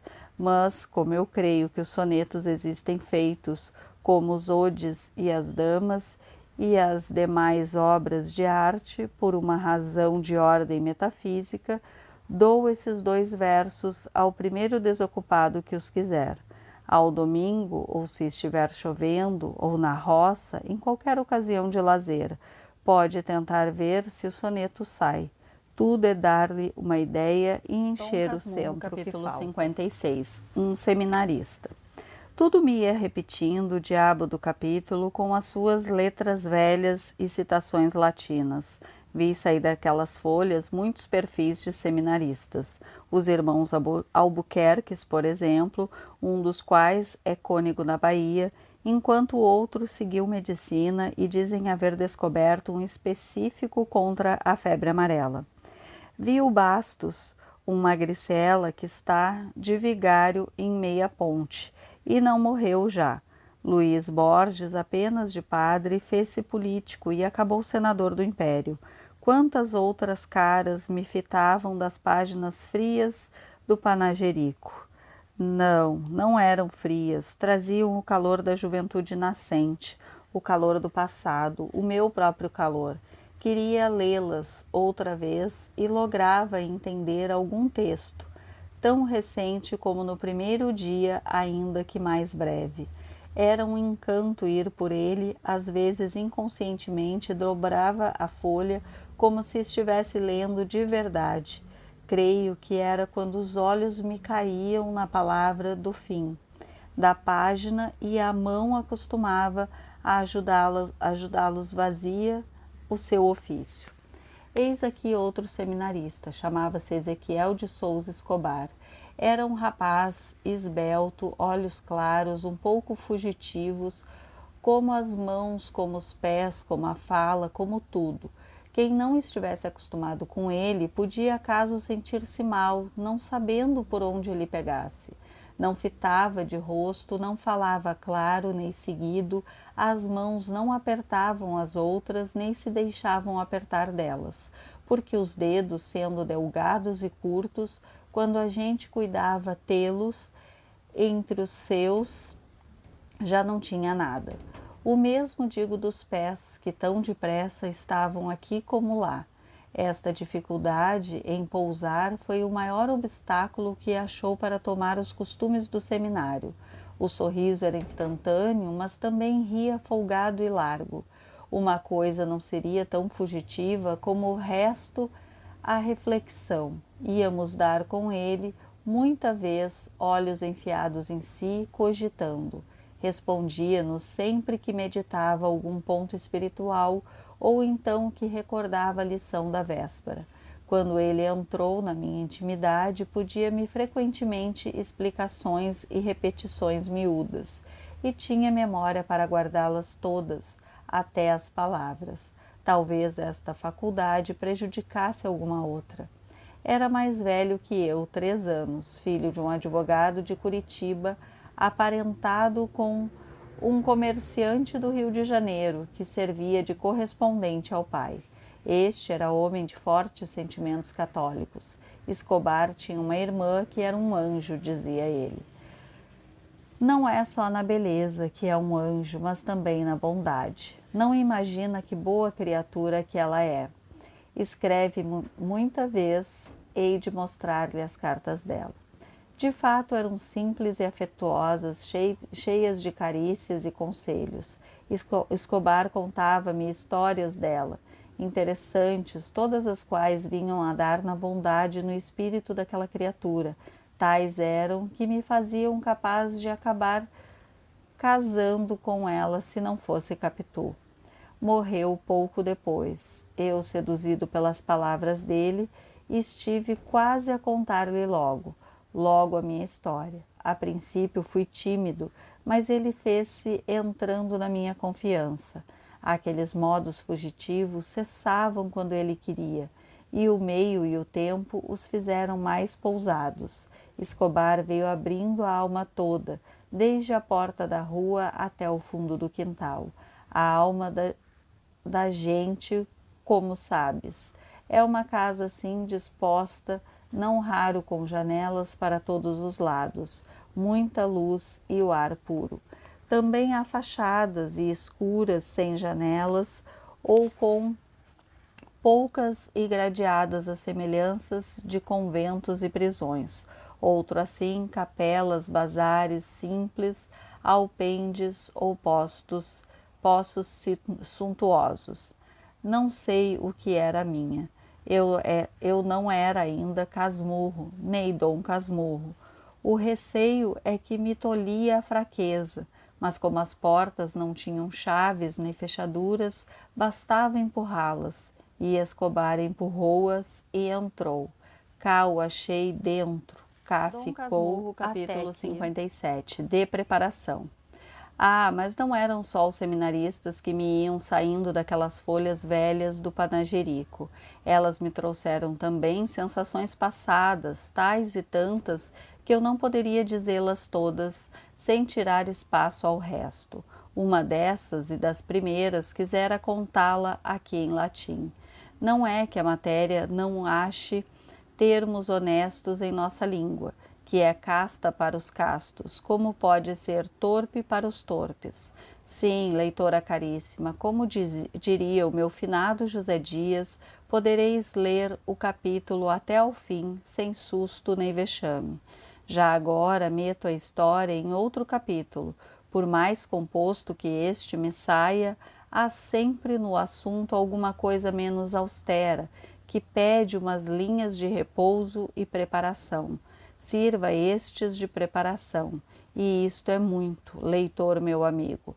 O coração, quando examina a possibilidade do que há de vir, as proporções dos acontecimentos e a cópia deles, fica robusto e disposto, e o mal é o menor mal. Também, se não fica então, não fica nunca. E aqui verás tal ou qual esperteza minha, porquanto, ao ler o que vais ler, é provável que o aches menos cru do Dom que Casmurro, capítulo esperavas. 58. O tratado. Foi o caso que, uma segunda-feira, voltando eu para o seminário, vi cair na rua uma senhora. O meu primeiro gesto, em tal caso, deveria ser de pena ou de riso. Não foi uma nem outra, porquanto. E é isto que eu quisera dizer em latim. Porquanto a senhora tinha as meias muito lavadas e não as sujou, lavada ligas de seda e não as perdeu. Várias pessoas acudiram, mas não tiveram tempo de a levantar. Ela ergueu-se muito vexada, sacudiu-se, agradeceu e enfiou pela rua próxima. Este gosto de imitar as francesas da Rua do Ouvidor, dizia-me José Dias andando e comentando a queda, é evidentemente um erro. As nossas moças devem andar como sempre andaram, com seu vagar e paciência, e não este tique-tique afrancesado. Eu mal podia ouvi-lo, as meias e as ligas da senhora branqueavam e rosqueavam-se diante de mim, e andavam, caíam, erguiam-se e iam-se embora. Quando chegamos à esquina, olhei para a outra rua e vi à distância a nossa desastrada, que ia no mesmo passo, tique-tique, tique-tique. Parece que não se machucou, disse eu. Tanto melhor para ela, mas é impossível que não tenha arranhado os joelhos. Aquela presteza é manha. Creio que foi manha, que ele disse. Eu fiquei nos joelhos arranhados. Dali em diante até o seminário, não vi mulher na rua a quem não desejasse uma queda e algumas adivinhei que traziam as meias esticadas e as ligas justas. Tal haveria que nem levasse meias. Mas eu as vi com elas, ou então também é possível. Vou esgarçando isto com reticências para dar uma ideia das minhas ideias, que eram assim confusas e confusas. Com certeza não dou nada. A cabeça ia-me quente e o andar não era seguro. No seminário, a primeira hora foi insuportável. As batinas traziam ar de saias e lembravam-me a queda da senhora. Já não era uma só que eu via cair. Todas as que eu encontrara na rua mostrava-me agora de realce as ligas azuis, eram azuis. De noite sonhei com elas. Uma multidão de abomináveis criaturas veio andar à roda de mim. Tique-tique. Eram belas, umas finas, outras grossas, todas ágeis como o diabo. Acordei e busquei afugentá-las com esconderijos e outros métodos, mas não depressa dormi como tornaram. E com as mãos presas em volta de mim, faziam um vasto círculo de saias, ou trepadas no ar, choviam pés e pernas sobre a minha cabeça. Assim fui até a madrugada. Não dormi mais, rezei Padre Nossos, Ave Marias e Credos, e sendo este livro a verdade pura, à força confessar que tive de interromper mais de uma vez as minhas orações para acompanhar no escuro uma figura ao longe. Tique, tique, tique, tique. Pegava depressa na oração, sempre no meio para acertá-la bem. Como se não tivesse havido interrupção, mas certamente não unia a frase nova à antiga. Vindo o mal pela manhã adiante, tentei vencê-lo, mas por um modo que o não perdesse de todo. Sábios da Escritura, adivinhai o que podia ser. Foi isto. Não podendo rejeitar de mim aqueles quadros, recorri a um tratado entre a minha consciência e a minha imaginação. As visões feminis seriam de hora a vaste consideradas como simples encarnações dos vícios, e por isso mesmo contempláveis como o melhor modo de temperar o caráter e aguerri-lo para os combates ásperos da vida. Não formulei isto por palavras, nem foi preciso. O contrato fez-me tacitamente com alguma repugnância, mas fez-se. E por alguns dias era eu mesmo que evocava as visões para fortalecer-me e não as rejeitavas, senão quando elas mesmas, de cansadas, capítulo se 59, com vivas de boa memória. Há dessas reminiscências que não descansam antes que a pena ou a língua as publique. Um artigo dizia a renegar de conviva que tem boa memória. A vida é cheia de tais convivas e eu sou acaso um deles, conquanto a prova de ter a memória fraca seja exatamente não me acudir agora o nome de tal antigo. Mas era um antigo e basta. Não, a minha memória não é boa. Ao contrário, é comparável a alguém que tivesse vivido por hospedarias sem guardar delas nem caras nem nomes, e somente raras circunstâncias, a quem passe a vida na mesma casa de família, com os seus eternos móveis e costumes, pessoas e afeições, é que se lhe grava tudo pela continuidade e repetição.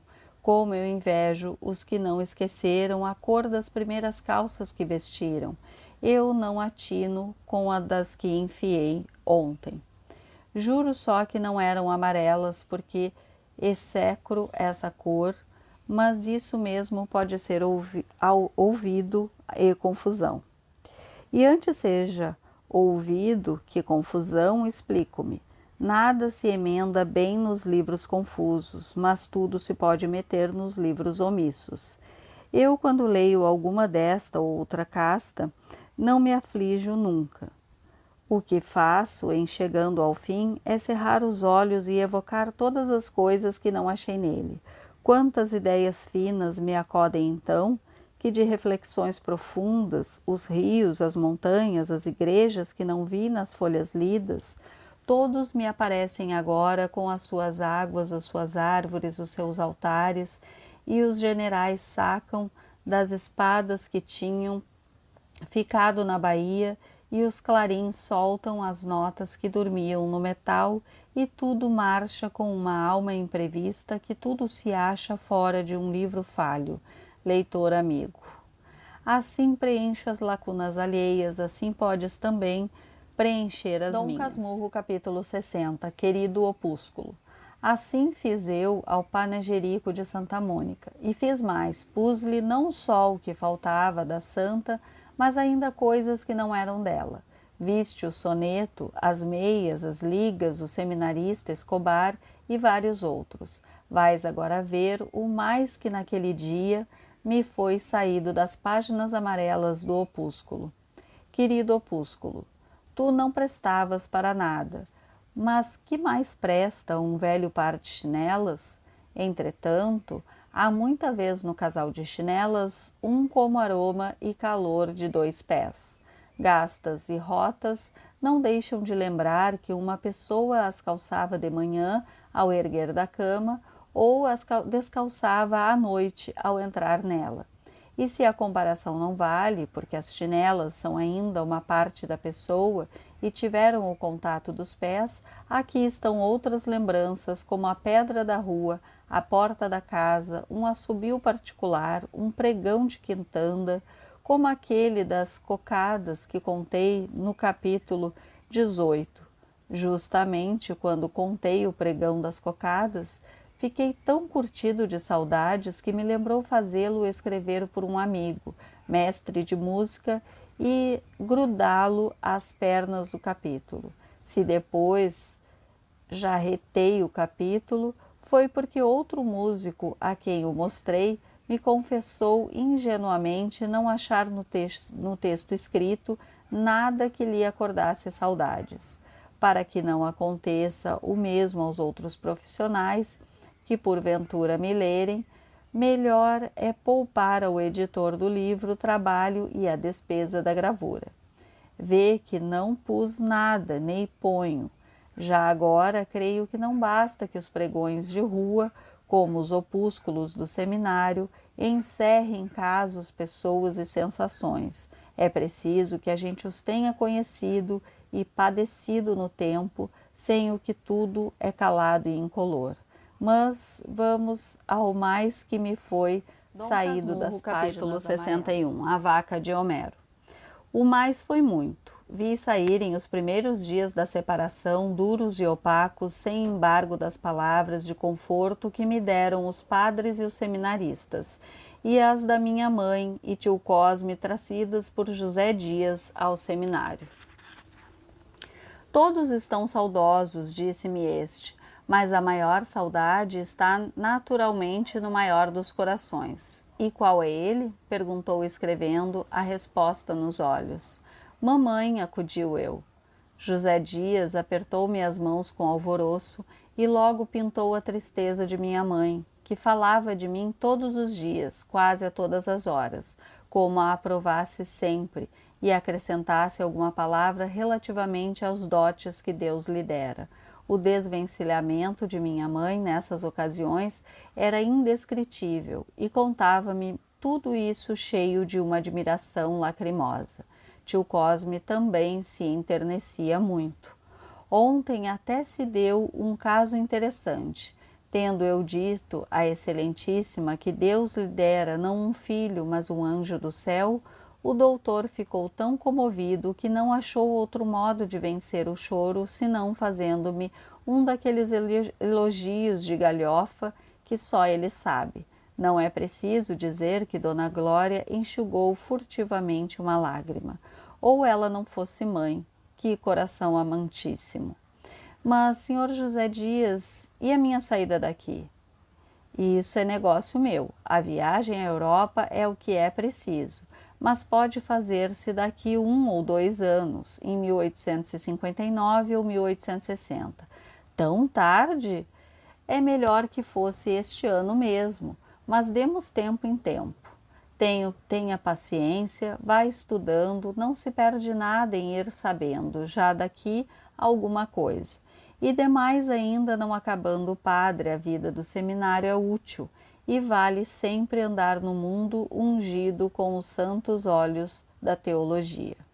Neste ponto, lembra-me, como se fosse hoje, os olhos de José Dias fungaram tão intensamente que me encheram de espanto. As pálpebras caíram depois, e assim ficaram por alguns instantes, até que novamente se ergueram e os olhos fixaram-se na parede do pátio como que embebedecidos em alguma coisa. Se não era em si mesmos, depois despegaram-se da parede e entraram a vagar pelo pátio todo. Podia compará-lo aqui à vaca de Homero. Andava e gemia em volta da cria que acabava de parir. Não lhe perguntei o que é que tinha, já por acanhamento, já porque 2 lentes, um deles de teologia, vinham caminhando na nossa direção. Ao passarem por nós, o agregado que os conhecia cortejou-os com as deferências devidas e pediu-lhes notícias minhas. Por ora nada se pode afiançar, disse um deles, mas parece que dará conta da mão.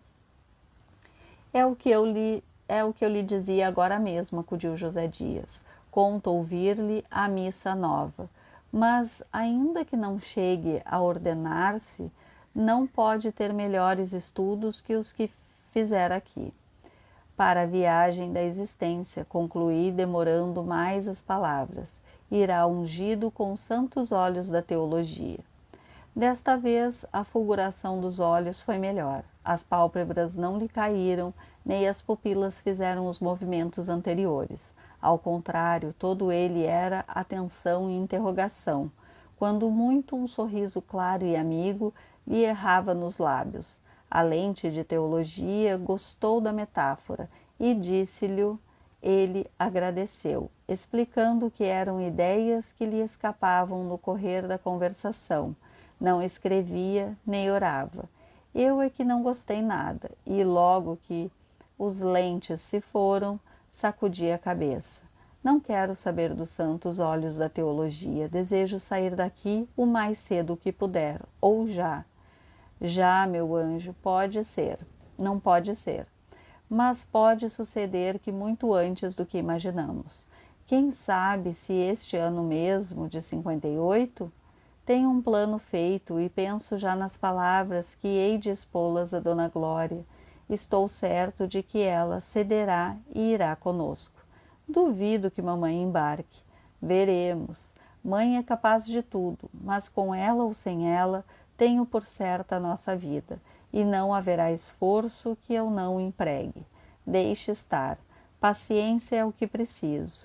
E não faça aqui nada que dê lugar a censuras ou queixas, muita docilidade e toda a aparente satisfação. Não ouviu o elogio do Lente? É que você tem se portado bem, pois continue. Mas 1859 ou 1860 é muito tarde, será este ano, replicou José Dias. Daqui a 3 meses? Ou 6? Não, 3 meses. Pois sim, tenho agora um plano que me parece melhor do que outro qualquer. É combinar a ausência de vocação eclesiástica e a necessidade de mudar de ares. Você, por que não tosse? Por que não tuço? Já não. Mas eu hei de avisar você para tossir quando for preciso, ou poucos, uma tossezinha seca e algum fastio, eu irei preparando a excelentíssima. Ah, tudo isto é em benefício dela, uma vez que o filho não pode servir a igreja como deve ser servida, o melhor modo de cumprir a vontade de Deus é de dedicá-lo a outra coisa. O mundo também é igreja para os bons. Pareceu-me outra vez a vaca de Homero, como se este mundo também é a igreja para os bons. Fosse outro bezerro, irmão dos santos olhos da teologia, mas não dei tempo à ternura materna e repliquei. Ah, entendo. Mostrar que estou doente para embarcar, não é? José Dias hesitou um pouco, depois explicou-se. Mostrar a verdade, porque francamente, Bentinho, eu há meses que desconfio do seu peito. Você não anda bom do peito. Em pequeno teve umas febres e uma ronqueira. Passou tudo, mas há dias em que está mais descorado. Não digo que já seria o mal, mas o mal pode vir depressa. Numa hora cai a casa. Por isso, se aquela Santa Senhora não quiser ir conosco, ou para que vá mais depressa, acho que uma boa tosse, se a tosse há de vir de verdade, melhor é apressá-la. Deixe estar, eu aviso. Bem, mas eu saindo daqui não há de ser para embarcar logo. Saio primeiro, depois cuidaremos do embarque. O embarque é que pode ficar para o ano. Não dizem que o melhor tempo é abril ou maio? Pois seja maio. Primeiro deixo o seminário daqui a 2 meses. E porque a palavra me estivesse a pigarrear na garganta, dei uma volta rápida e perguntei-lhe a queima-roupa. Dom Casmurro, capítulo 62. Uma ponta de água. A pergunta era imprudente na ocasião em que eu cuidava de transferir o embarque. Equivalia a confessar que o motivo principal ou único da minha repulsa ao seminário era Capitu, a fazer crer improvável a viagem. Compreendi isto depois que falei. Quis emendar-me, mas nem soube como, nem ele me deu tempo. Tem andado alegre, como sempre. É uma tontinha. Aquilo, enquanto não pegar algum peralta da vizinhança que case com ela. Estou que empalideci, pelo menos senti correr um frio pelo corpo todo. A notícia de que ela vivia alegre quando eu chorava todas as noites reproduziu-me aquele efeito, acompanhado de um bater de coração tão violento que ainda agora cuido ouvi-lo. Há alguma exageração nisto, mas o discurso humano é assim mesmo, um composto de partes excessivas e partes diminutas, que se compensam ajustando-se. Por outro lado, se entendermos que a audiência aqui não é das orelhas, senão da memória, chegaremos à exata verdade. A minha memória ouve ainda, agora, as pancadas do coração naquele instante. Não esqueças que era a emoção do primeiro amor. Estive quase a perguntar a José Dias que me explicasse a alegria de Capitu. O que é que ela fazia? Se vivia rindo, cantando ou pulando, mas retive-me a tempo. E depois outra ideia. Outra ideia não, um sentimento cruel e desconhecido, o puro ciúme, leitor das minhas entranhas. Tal foi o que me mordeu ao repetir comigo as palavras de José Dias, algum peralta da vizinhança. Em verdade, nunca pensava em tal desastre. Vivia tão nela, dela e para ela, que a intervenção de um peralta era como uma noção sem realidade. Nunca me acudiu que havia peraltas na vizinhança, vária idade e feitio, grandes passeadores das tardes.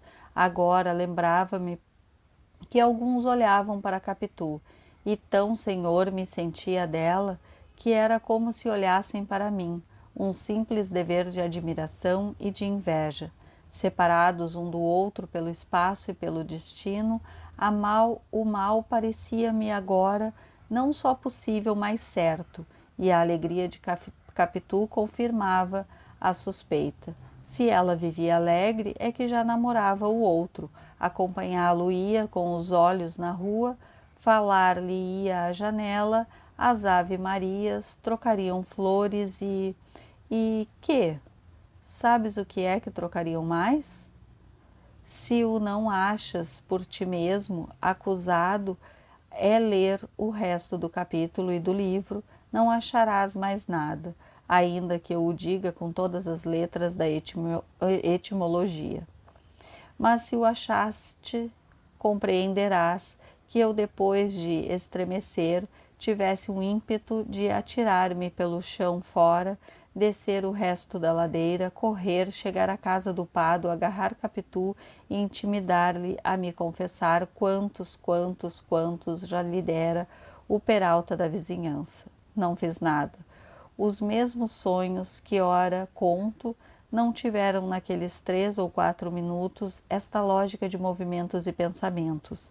Eram soltos, emendados e mal emendados, com o desenho truncado e tonto. Uma confusão, um turbilhão que me cegava e ensurdecia. Quando tornei a mim, José Dias concluía uma frase, cujo primeiro não ouvi, e o mesmo fim era vago. A conta que dará de si. Que conta e quem? Cuidei naturalmente que falava ainda de Capitu e quis perguntar-lhe, mas a vontade morreu ao nascer como tantas outras gerações delas. Limitei-me a inquirir do agregado quando é que iria à casa ver minha mãe. Estou com saudades de mamãe. Posso ir já essa semana? Vai sábado.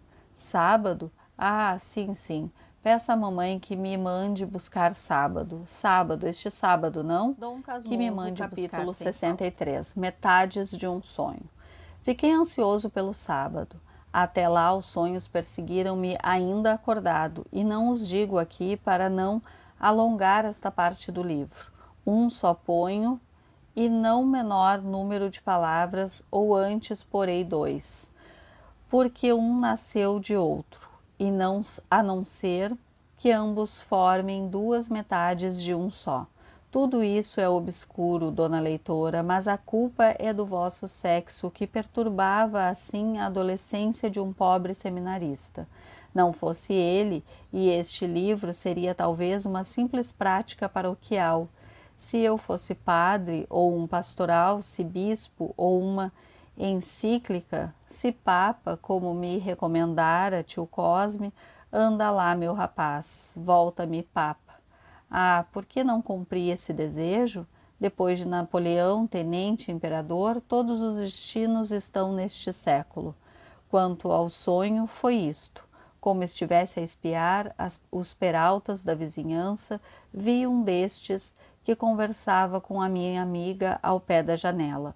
Corri ao lugar, ele fugiu. Avancei para Capitu, mas não estava só. Tinha o pai ao pé de si, enxugando os olhos e mirando um triste bilhete de loteria. Não me parecendo isto claro, ia pedir a explicação quando ele de si mesmo a deu.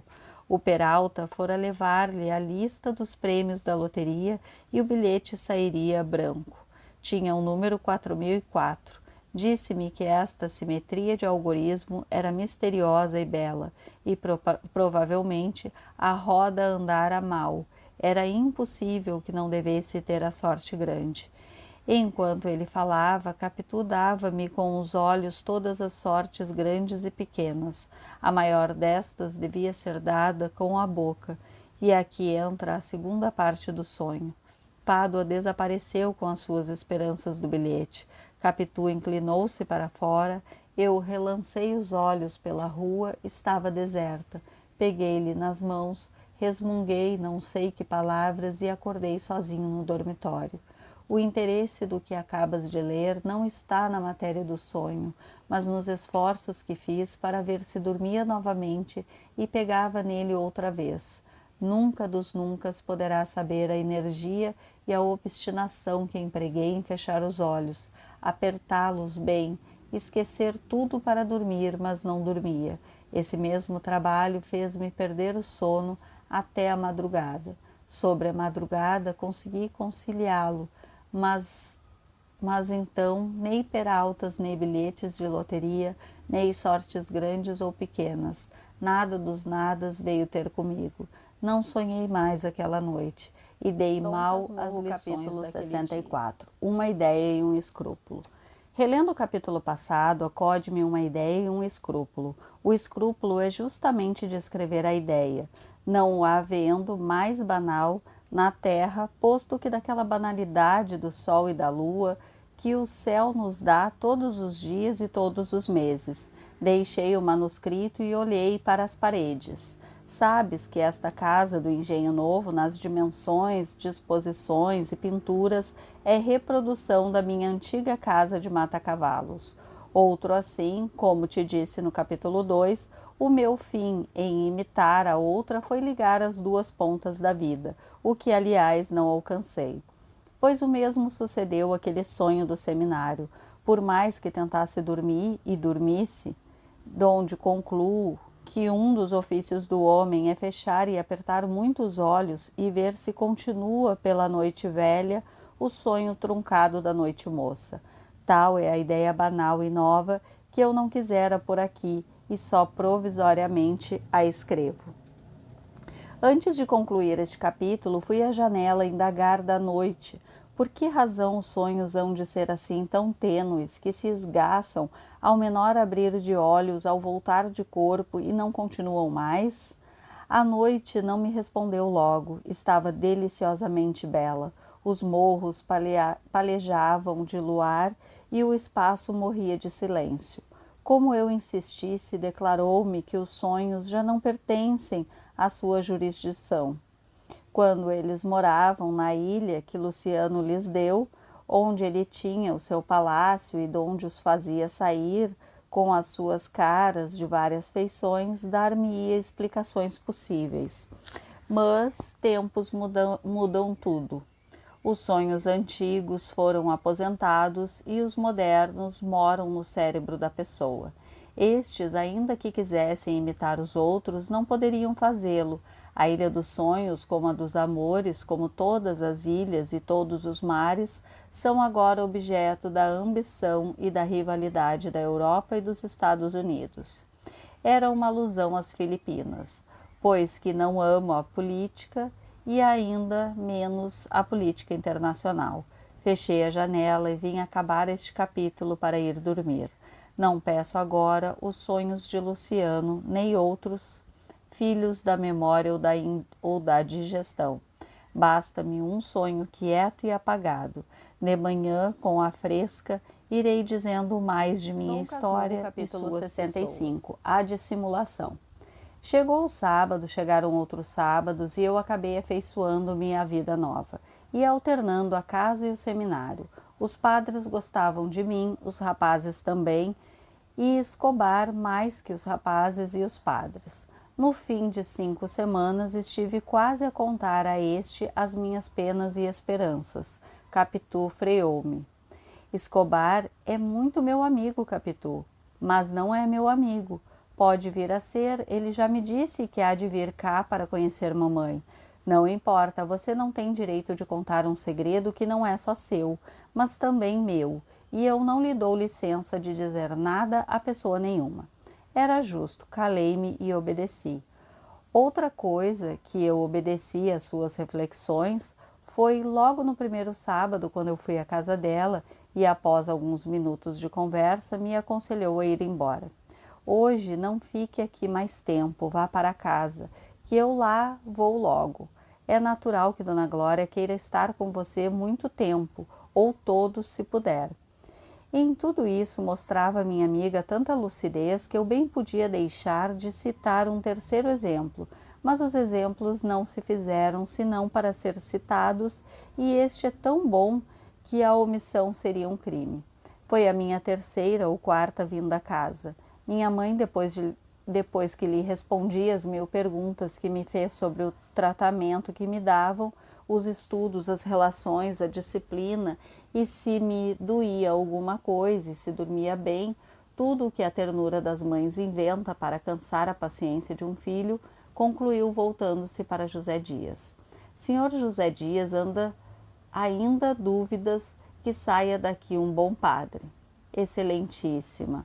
E você, Capitu, interrompeu minha mãe, voltando-se para a filha do Pádua que estava na sala.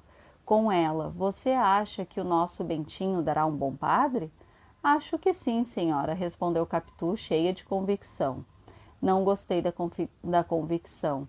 Assim lhe disse na manhã seguinte no quintal dela, recordando as palavras da véspera e lançando-lhe um rosto pela primeira vez.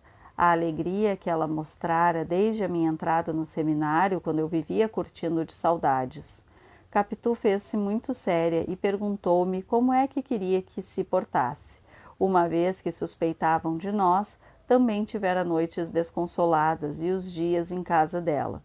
Foram tão tristes como os meus. Podia indagá-lo do pai e da mãe.